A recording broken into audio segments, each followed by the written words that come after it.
Hello दोस्तों, मैं आप लोगों को लेके आया हूँ एक और नई कहानी। आज की कहानी है भूत की कहानी, जिसका नाम है पहलवान का भाग्य। केशवपुर एक गांव में मोहन नाम का एक पहलवान रहता था, जिसके पास 5 भैंसें थी। दिन भर भैंसों की देखभाल करना और उनका दूध पीना ही मोहन की दिनचर्या थी। भैंसों का दूध पीते रहने के कारण वह काफी पहलवान हो गया था। मोहन अपने बचाव और सहारे के लिए एक लोहे की छड़ हमेशा साथ रखता था। इस कारण कोई भी मोहन को एक बार देख लेता तो उसकी हष्ट पुष्ट काया व शक्तिशाली शरीर को देखकर डर जाया करता था। मोहन का पूरी दुनिया में कोई नहीं था, तो उम्र बढ़ने के साथ उसे अपनी शादी की चिंता सताने लगी थी। इसलिए वह अक्सर लोगों से पूछा करता था कि उसकी शादी कहाँ और किससे होगी। लोग उसे देखकर डर जाते, वह उसके सवाल का जवाब न दे पाते थे। इस पर मोहन उनके साथ मारपीट किया करता था, जिसके चलते लोगों ने उस रास्ते से ही गुजरना बंद कर दिया था। एक बार किसी दूसरे गांव का एक ब्राह्मण और एक हमाम किसी विवाह समारोह में शामिल होने जा रहे थे। रास्ते में उन्हें मोहन मिल गया। मोहन ने ब्राह्मण को देखा तो उसने दोनों को अपने पास बुलाते हुए कहा कि आप तो मुझे ज्ञानी नजर आते हो, बताइए मेरी शादी कब और कहाँ होगी। इस तरह पहलवान का सवाल सुनकर दोनों ठिठक गए। हमाम काफी चतुर था। उसने सोचा कि अगर हम इससे बहस करेंगे तो इसके बल के आगे हमारा कोई मुकाबला नहीं। हमाम को एक तरकीब सूझी और उसमें दूर एक तार के पेड़ के ओर उंगली से इशारा करते हुए कहा कि आपकी शादी वहीं होगी। हमाम की बात सुनकर मोहन फूला नहीं समाया और प्रसन्न होकर उनसे अपनी 5 भैंसें दोनों को दान में दे दी और तार के पेड़ की दिशा में चल पड़ा। उस तार के पेड़ के पास एक महिला अपने पति व एक बच्चे के साथ रहती थी। उसका पति बड़ा ही धूर्त व आलसी किस्म का शख्स था और उसे बात बात पर झूठ बोलने की आदत थी। इस वजह से वह महिला अपने पति से बेहद परेशान रहती थी। काफ़ी दूर तक पैदल चलने के बाद जब मोहन तार के पेड़ के पास पहुंचा तो वह औरत घर के बाहर निकली। घर के आंगन में प्रवेश करते हुए मोहन लड़खड़ा कर गिर पड़ा और उसका एक हाथ औरत के गाल पर तमाचे की तरह पड़ गया। औरत को लगा कि पहलवान जरूर उसके पति को जानता होगा। अपने एक हाथ से गाल मलते हुए औरत ने पहलवान को अतिथि कक्ष में बैठने के लिए कहा और उसे जल पान कराने लगी। इतने में औरत का पति वहां पहुंच गया। एक पराये मर्द के साथ अपनी पत्नी को देखकर वह गुस्से से मोहन की ओर इशारा कर पत्नी से पूछने लगा कि यह शख्स कौन है। औरत ने डरते हुए कहा कि उसे लगा कि वह परिचित है, इसलिए उसने उसे भीतर आने दिया। अपनी पत्नी की बात सुनकर वह शख्स और भी क्रोधित हो गया और लड़ने के लिए मोहन की ओर झपका। शख्स को रोकने के लिए मोहन ने अपने लोहे की छड़ उसके सिर पर रख दी, जिससे वह आदमी वहीं मर गया। यह सब दृश्य देखकर उसकी पत्नी रोने लगी। माल को देखकर पहलवान वहां से जाने लगा तो उस औरत ने मोहन को रोक लिया और कहने लगी कि उसके पति के अलावा घर में कमाने वाला कोई नहीं था और उनकी मृत्यु के बाद अब तुम्हें हमारे साथ ही रहना होगा। इसके बाद मोहन उस औरत के साथ उसी घर में रहने लगा।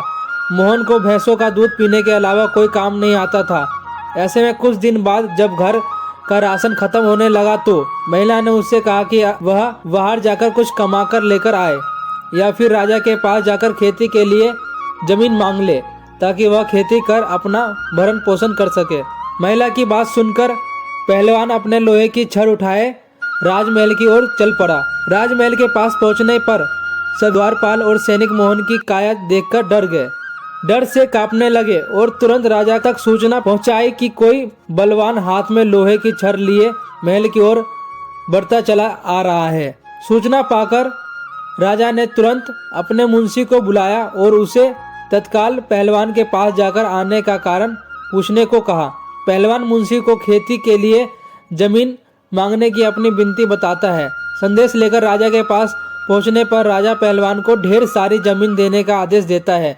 मुंशी बेहद चतुर होता है तो वह राजा द्वारा पहलवान को दी गई अधिकांश जमीन स्वयं के लिए रखकर मोहन को कब्रिस्तान के पास एक बंजर जमीन का छोटा सा टुकड़ा देता है, जिसे पाकर पहलवान खुशी खुशी वापस लौट जाता है। उस बंजर जमीन के पास के बीच में एक पीपल का पेड़ होता है।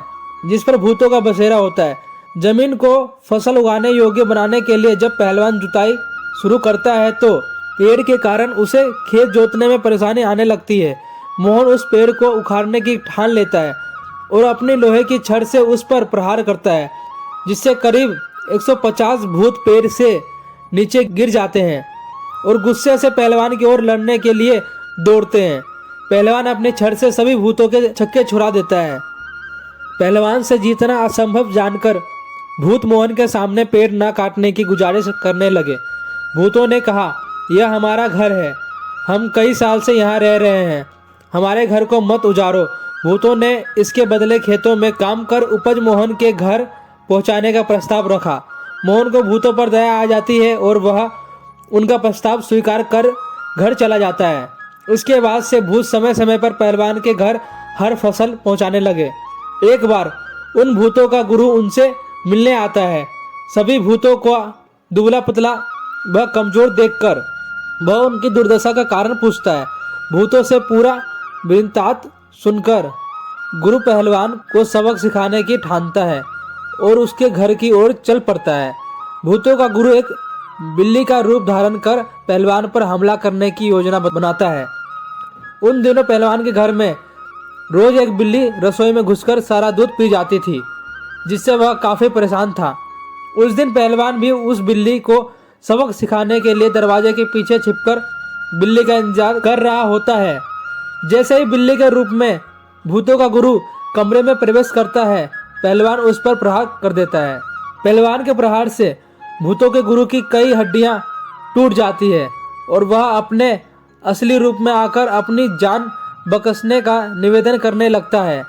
मोहन ने भूतों के गुरु को छोड़ने पर खुद के लिए सजा चुनने के लिए कहा। ऐसे में भूतों के गुरु ने कहा कि उसे बख्शने पर वह राशन की मात्रा दोगुनी कर देगा। भूतों के गुरु की इस बात पर कुछ देर विचार करने के बाद पहलवान उसे छोड़ देता है।